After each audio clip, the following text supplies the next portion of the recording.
I now can sing since I've been redeemed. I'm on the everlasting rock. I've faith in Christ my Redeemer King. I'm on the everlasting rock. This is the voice of hope. Then roll, roll, billows roll. I'm on the everlasting rock of ages. Roll, roll, billows roll. I'm on the everlasting rock. Welcome, my friend, to a journey into the Bible. You're listening to The Voice of Hope, an expository Bible teaching program. Whether you're well versed in the Bible or turning its pages for the first time, together we're learning to follow Jesus, the way, the truth, and the life, one step at a time. The Voice of Hope is brought to you by Heralds of Hope, an international media ministry sharing the good news of Jesus Christ around the world. I'm so glad you joined us today, because today we have something different planned. Last week on June 2nd, we celebrated our 56th year of ministry. Heralds of Hope officially began in 1967, but the first broadcast went on the air on June 2nd, 1968. As a relatively new person at Heralds of Hope, I often find myself asking questions about the history and the founder, Dr. J. Otis Yoder. So today, J. Mark and I are here in the studio together, and we thought it'd be good to share some of the backstory of Heralds of Hope. This way, we can stop and reflect on God's faithfulness. But before we start discussing history, here's a flashback from the past. My hope is built on nothing less than Jesus' blood and righteousness. This is the voice of hope. I dare not trust the sweetest frame, but wholly lean on Jesus' name. The beginning has a fascinating ring. We are lured to explore the unknown.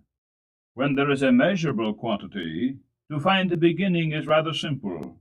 But like a rainbow, what we want most to know often recedes away from us. For the history of man and the universe, there must have been a beginning. No one can even think of the finitude of man as endless.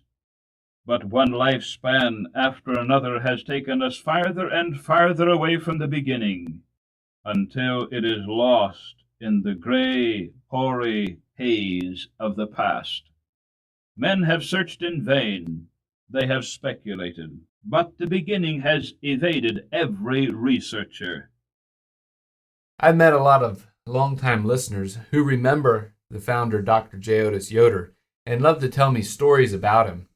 But for me, I don't recall meeting him or ever hearing him. And it's possible I have. I just don't recall making that connection. So could you tell me a little bit more about Dr. Yoder? Yeah, he was born on the plains of Colorado in 1914. His parents were homesteading there, and at 2 years of age, he was diagnosed with double pneumonia, and he was not given much of a chance to live, not ready access to medical care in that particular place. And so his parents prayed, and they told the Lord, if you raise him up, we will give him to you for your service, for ministry.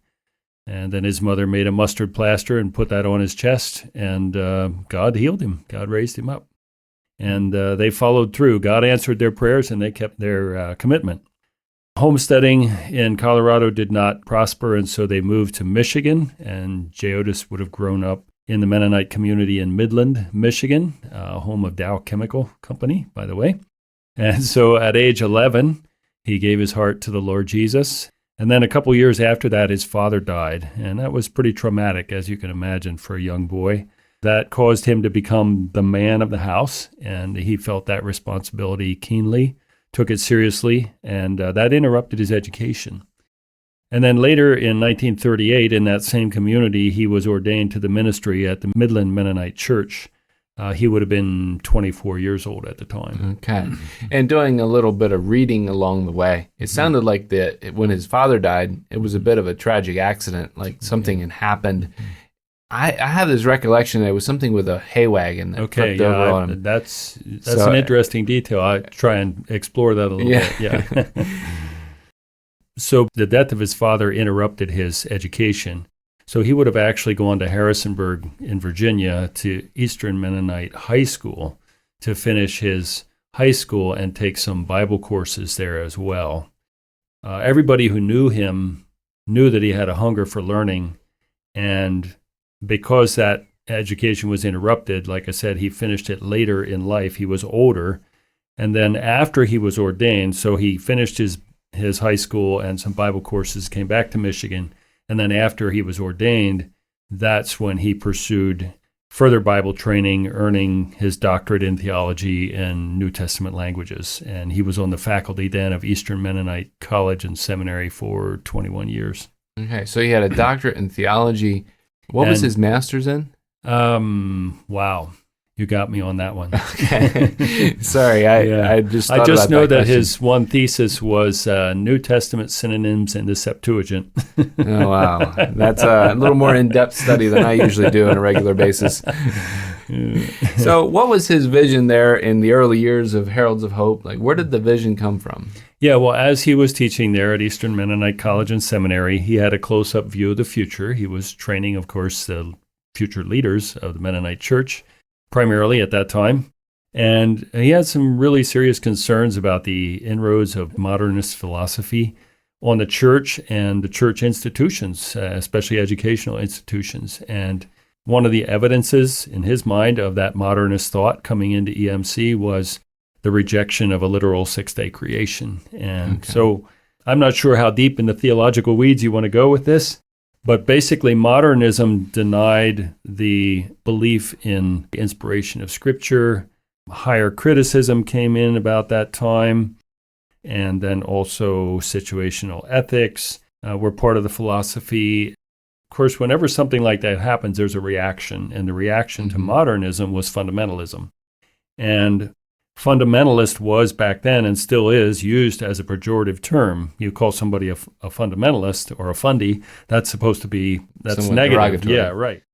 The goal of fundamentalism was to call people back to the fundamentals of Scripture. It's the way it is in every generation. You know, there's truth to be proclaimed. Some do it well, some not so well. Mm-hmm. And J. Otis saw radio as a tool to reach a lot of people at one time. And so take this sound biblical exegesis or exposition, you referred to expository teaching in your opening, taking that kind of teaching, putting it on the radio, it was a way to teach from the Scripture those things that were being marginalized in the church and in the culture. And so that was the vision for Heralds of Hope. There really was no vision for international ministry when the Yoders founded Heralds of Hope. Yeah, and you think about it, that was the tail end of the 60s, Mm-hmm. and we think of the 60s as a time of cultural revolution and change, and so that was, at the end of that, along with that, was a change in the view of Scripture and kind of that action and reaction that went on there. Yeah, moving on then, our office is located out here in South Central Pennsylvania, but this isn't really where it started. The first office was located just south of Lancaster City in Pennsylvania on Route 222 near the small town of Buck. Now, when I think of the Buck, I think of a tractor pull. Right. That's what it's known for. The town of Buck was just a small community, and that's where the original office was built. So how long were they there, and why is the office here in central Pennsylvania now? Good question. So, yeah, the original building was constructed there south of Lancaster in 1968. It was dedicated on May the 5th, and it became the facility, was the studio, offices, and print shop there for Heralds of Hope. They were there for about 9 years, I guess. Yeah, 9 years.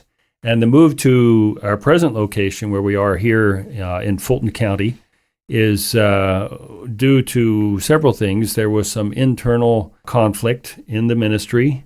They had a recording studio as a for-profit venture, and then you had Heralds of Hope as a non-profit organization. There was some tension between those two. And so part of the resolution for that was to divide those two, and at the same time, Sharon Mennonite Bible Institute, which is just a mile east of us here along Route 30, was beginning, and J. Otis was asked to teach there.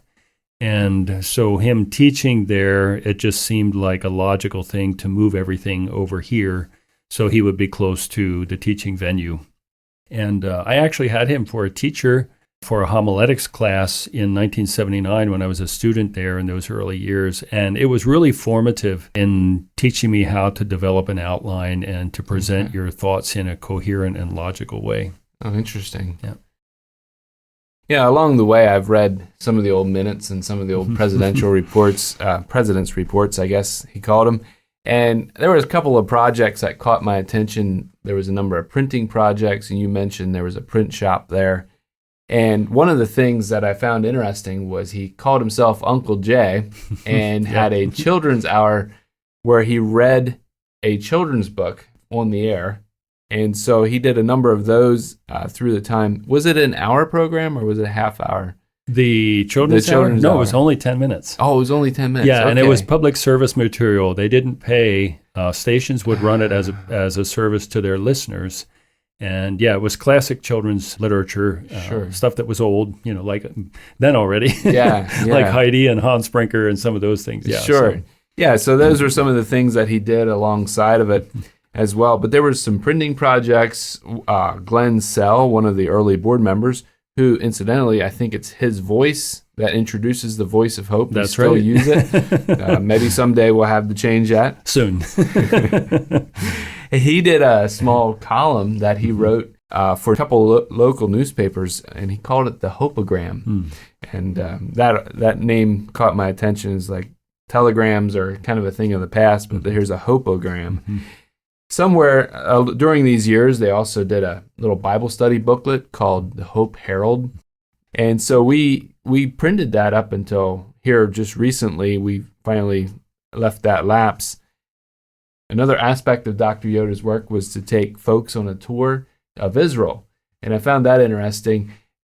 Did you go along on any of those trips in those early years? Or No, I did not. And I regret that because they really made it a teaching tour. In other words, you had assignments before you went, and then you had things to complete after you got home. So it wasn't just like, you went and then it was over. And yeah, you have a guidebook and you have photos and all, but it wasn't intense like they made it. And Rosedale and Azusa Pacific would give actual credits for it, so students could go and take credit for it. Yeah, so it was pretty intense. But yeah, they did 20 seminars from 68 to 88.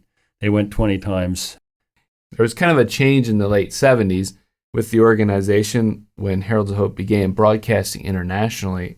How did that come about? Heralds of Hope became a member of the National Religious Broadcasters Organization. NRB was founded in 1944 to promote evangelical ministries' access to the airwaves, because what had happened in 43 was the major networks, I think there were about 3 or 4 at that time, they had removed all programming from religious organizations that weren't sanctioned or approved by the Federal Council of Churches, which was the forerunner of the National Council of Churches. And so it was at NRB, at their annual convention, J. Otis would have met Dr. Paul Freed, the founder of Transworld Radio, who's a major partner with us today, or we with them, as the case may be. And Dr. Freed told Dr. Yoder, he said, "We need your Bible teaching. The world needs your Bible teaching." And so that was the beginning. So in 1974, the English program Hope for Today was created, and it's the same Bible teaching, just adapted to a non-North American audience. And that began airing internationally in 74 from a station in Monte Carlo, southern France. And then the Arabic language was the first, what we would call foreign language, that was added to our broadcast roster in 1978. So yeah, those are some of the early broadcasts. And one of the things I noticed when I was looking through photographs and some of the correspondence was a lot of it was from Nigeria. And Dr. Yoder traveled to Nigeria a couple of times. How did he get involved there? Well, once the English broadcast Hope for Today went on the air internationally, we started to get lots of mail. And then especially after the program was put on station in South Africa, then the numbers went even higher. And so, and the letters would often say, Dr. Yoder, when you teach on the radio, you say, turn in your Bible to so-and-so and follow along as I read, and I don't have a Bible. So would you please send me a Bible? Sure. So that's how Heralds of Hope got involved in Bible distribution. So corresponding with some of the leaders then in Nigeria. And so J. Otis and Isabel traveled over there to meet them.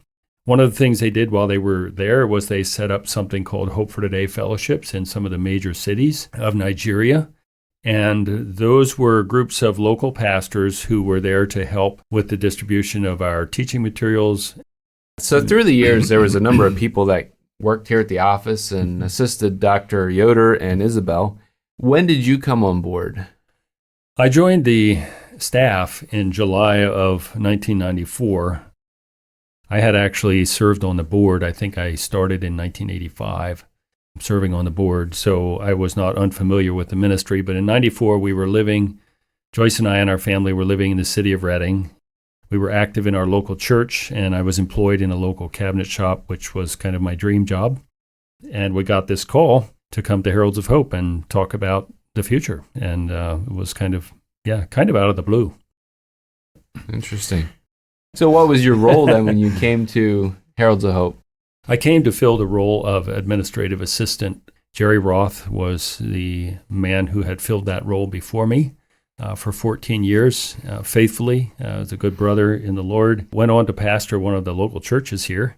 I also came with the understanding that I would be trained as the next president of Heralds of Hope as Dr. Yoder's successor.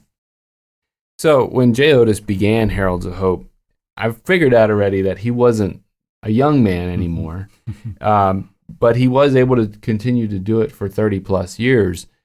That's right. So you were to be trained to be the president at some point. So when did that transition take place? We had 6 years together. Mm-hmm. Jumping back for a minute, J. Otis would have been 54 when he started Heralds of Hope, at least when the first broadcast went on the air on WDAC in Lancaster, Pennsylvania. And he served from that time up until March of 2000, because it was in March of 2000 when he had a stroke. He partially recovered from that, but he never regained his full speaking ability. And it was in that same year, 2000, it was in September, that I was appointed by the board of directors as the next president of Heralds of Hope. Then in May of 2001, he had the second stroke, and that took all of his speech and all of his mobility, and he had to be cared for then. And it was just 2 days after that second stroke that I was ordained for the Bible teaching responsibilities on our radio programs here at Heralds of Hope. Okay. And so then, did you go right into doing the radio programs, or how did that go from there? I did not have time. That was pretty sudden. Yeah, it was very sudden. It was not the way it should have been, but that's the way it happened. So anyway, sure. God was gracious. And no, I could not take on all that load just like that. And so I did some of the special days of the year, Christmas, Easter, Father's Day, Mother's Day, Thanksgiving, those sorts of things. And then reused some of J. Otis's material, just redid the introductions and the closings so that, it would sound fresh, but it was still his teaching, and did that for a number of years. I think up until about 2007 when Bob Kaufman joined the staff as my assistant, and then that freed me up to do more study and sermon prep. Okay, sure. So now next month, you're looking at the 30th anniversary of working here at Heralds of Hope. How does that make you feel? Yeah, it makes me feel old. 65 has seemed to come rather quickly in some ways, and in other ways not so much. But first of all, I'd like to say I have a deep sense of gratitude to the Lord and to the organization for the opportunity and the privilege to serve. It's been a blessing to me and to Joyce and to our children. We have met so many godly and committed people across the country, and even with our international travels, people in other parts of the world. It has really impacted us, and we hope that God has been able to use our lives to impact them in a positive way as well. Yeah, I never dreamed that my childhood sense of call to the ministry would bring me to Heralds of Hope. The ministry started when I was 10, and with J. Otis being my uncle by marriage, I knew about it from the beginning, but not in my wildest dreams. Yeah. I mean, it never crossed my mind that I would be a part of it. And so having that privilege, I've never seen this organization as belonging to me. It's God's work and belongs to the people who pray and give so that it can actually happen. And all of our partners, it's way more than one person could do themselves. But I wanted to make sure that when we make the transition to the next generation of leadership, that it was as easy and as seamless as possible. And so I feel really good about where God is taking Heralds of Hope under your direction and also the direction of our board. That's really important. They've really taken a hold, and I appreciate that. Yeah, it's definitely more than just me, too. I mean, this is a whole family. I know, but of it takes people. a leader. Yeah, it takes quite a bit. Yeah. So were there any significant events that stand out during your tenure? We talked about J. Otis, we talked about the past and kind of your time here. It's been almost as many years. Yeah, that's right. So what's some things that stand out to you? Oh, so many memories. How much time do you have? A lot of my memories center around people. And my first thanks is to my wife, Joyce. We'll be married 43 years shortly after this episode airs. And so, it's been really, really special, really precious. She's a jewel. I couldn't have done it without her on my team. I tell people she was the glue that held our family together on those days when there were all 10 of us traveling in a 15-passenger van. And keeping all of that together during a 2-week PR trip, making sure everybody's clothing got along to the next place. Sometimes it didn't. And the shoes didn't get left behind. Right, those kinds of things. So it was great. So I just really appreciate her sacrifice and her investment in the ministry. She's a huge part of it. And then, much like the Yoders, Mark Atkinson, our printer, served 30-plus years, left a stable, relatively good-paying job to come and serve as Heralds of Hope's printer. And I don't know that I've ever met or worked with a more humble and patient man than Mark. He was just a joy to work with.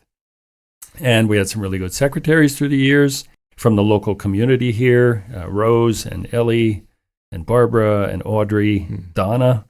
And hopefully I'm not missing any. I think those are all the ones in more recent years from when I was here. But anyway. And then Bob Kaufman came as my assistant in 2007 with his wife, Donna. And he served for 13 years. He was a huge blessing to the ministry and to me personally, just a good brother and a good friend. The restructuring of the board was a very significant process, and so my hat is off to John Sensnig. He was the board chairman when we went through that process and played a huge role in that. And now under the leadership of Tony Hollinger, I really like the seriousness that the board is showing in board development, their own development, but then their desire to guide the organization as well. And just really blessed by that, excited about what God is doing. And so adding new languages to the broadcast schedule was always a highlight. I feel like my giftings motivated me more to be a manager or a maintainer rather than a visionary. And so it's good to see younger men like yourself come along and have that vision and that drive and, see these new languages being added more rapidly, but in a controlled way, thoughtful way. And so I am really excited about what God is doing and the direction that he's taking the work here. So I want to back you up a little bit. You mentioned the restructuring of the board. What do you mean by that? I understand it was fairly common in the generation that J. Otis was part of when a man would found a ministry or start a ministry, that he was not only the CEO, but then he was also the chairman of the board as well. And that was the structure that I inherited. There was no question. I wasn't even asked, do you want to be the chairman of the board? When I became the president, I automatically became the chairman of the board. After a period of time reading and talking with other people, I realized, hey, you know what? This really isn't legit. We really should have an independent board to speak into the ministry and give governance. And so I solicited some outside help to give guidance on that. And John was already on the board. He became the chairman when we switched to the new model. You don't turn a ship like that overnight. It takes some time. And so it's really exciting to me to see how the board has taken ownership of their responsibility and are leading out in concert with the admin team here. Yeah, and it's been really exciting to see that. So that's probably something we need to talk about a little bit more than in the future episode. Yeah. When we talk more what's happening here and where we're planning to go in the future.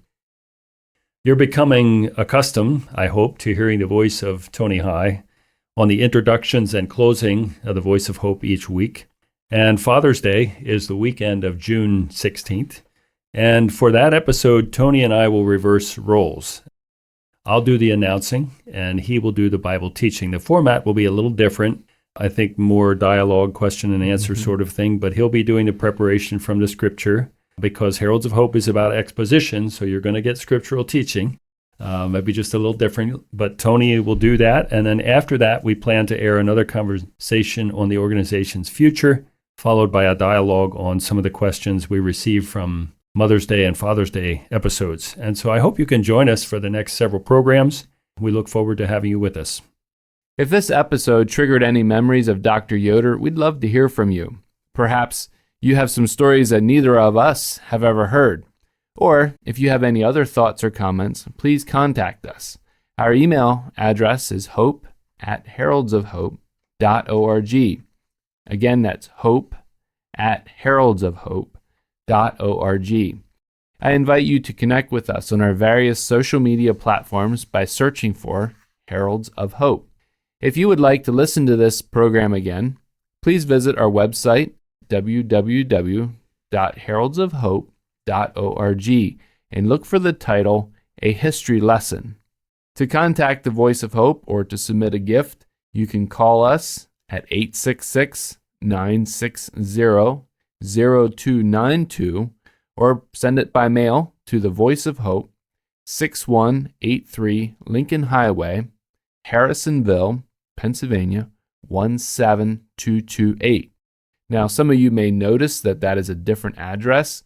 That is correct. We are maintaining our P.O. box for a while, but we are transitioning away from that and having the mail come directly to our office. Your prayers are needful, and your financial gifts are always welcome. God's grace, accompanied by your fervent prayers and generous financial support, will enable us to work together to win the world for Jesus.